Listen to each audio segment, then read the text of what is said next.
शहीद भगतसिंग सामाजिक प्रतिष्ठान राजूरतर्फे प्रतिवर्षाप्रमाणे याही वर्षी अनंत चतुर्थीनिमित्त भव्य अशा महाप्रसादाचे आयोजन करण्यात आले होते।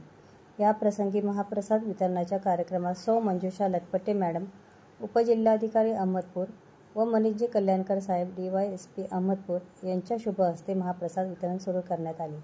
या प्रसंगी प्रमुख पाहुणे म्हणून अहमदपूर पोलीस स्टेशनचे पोलीस निरीक्षक वीरप्पा भुसनूर साहेब, नगर परिषद अहमदपूरचे प्रभारी मुख्याधिकारी सुंदर बोंडर साहेब हे उपस्थित होते। या प्रसंगी उपजिल्हाधिकारी मंजुषा लटपटे मॅडम यांनी मनोगत व्यक्त केले। यावेळी त्या म्हणाल्या की प्रतिष्ठानाच्या वतीने आपण जो सामाजिक उपक्रम राबवत आहात तो याहीपेक्षा अधिक चांगला हो अशी सदिच्छा प्रतिष्ठानाला दिल्या। Republic Maharashtra news.